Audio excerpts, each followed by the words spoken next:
IPL cricket என்றாலே அதில் உள்ள த்ரில், கொண்டாட்டங்கள், வெற்றி தோல்வியை தாண்டி கிரிக்கெட் ரசிகர்கள் மனதில் சில வீரர்கள் உணர்வுபூர்வமாக இடம்பெற்றிருப்பார்கள். சென்னைக்காக தோனியும் பெங்களூருவுக்காக கோலியும் தொடர்ந்து விளையாடி அந்த இடத்தை பிடித்தனர்.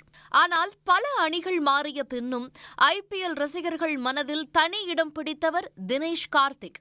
தமிழ்நாட்டைச் சேர்ந்த தினேஷ் கார்த்திக் டெல்லி கேபிட்டல்ஸ் அணியில் தமது ஐபிஎல் பயணத்தை தொடங்கினார். பின்னர் பஞ்சாப், மும்பை, குஜராத் மற்றும் கொல்கத்தா அணிகளுக்காக விளையாடிய அவர் தற்போது ராயல் சேலஞ்சர்ஸ் பெங்களூரு அணியில் இருக்கிறார். இவர் 3 ஆண்டுகள் கொல்கத்தா நைட் ரைடர்ஸ் அணியின் கேப்டனாகவும் செயல்பட்டார். வேகமான விக்கெட் கீப்பிங், கடைசி கட்டத்தில் வந்து வெற்றிக்கான ரன்களை அடிப்பது என தொடர்ந்து சிறப்பான ஆட்டத்தை வெளிப்படுத்தினாலும் இந்திய அணியைப் போல ஐபிஎல் தொடரிலும் அன்சங் ஹீரோவாகவே வலம் வந்தார் தினேஷ் கார்த்திக். இடையில் இந்திய அணியில் இடம் கிடைக்காத போது சர்வதேச போட்டிகளில் வர்ணனையாளராக களமிறங்கினார். வர்ணனை செய்யச் சென்றவர் அதிலேயே இருந்து விடுவார் என்று பலர் நினைக்க 2022ஆம் ஆண்டு ஆர்சிபி அணியை பல போட்டிகளில் வெற்றி பெற வைத்து அதே ஆண்டு நடைபெற்ற T20 உலகக்கோப்பை தொடருக்கான இந்திய அணியில் இடம் பிடித்தார்.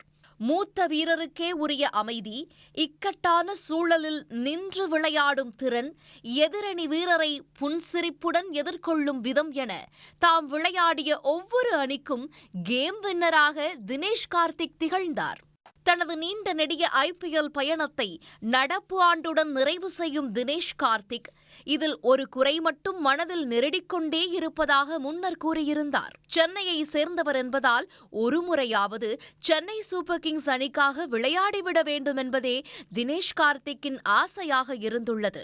சென்னை அணியும் அவரை ஏலத்தில் எடுக்க முயன்ற சம்பவங்கள் நடந்தன. ஆனால் நிறைவேறவில்லை. தினேஷ் கார்த்திக் போல அவர் சிஎஸ்கேவுக்காக விளையாடாதது தங்கள் மனதில் ஒரு குறையாகவே இருந்தாலும் அவர் மற்ற அணிகளுக்காக விளையாடிய ஒவ்வொரு முறையும் தங்கள் வீட்டு பிள்ளை விளையாடுவது போலவே ஆதரவு தெரிவித்தனர் தமிழ்நாட்டு கிரிக்கெட் ரசிகர்கள்.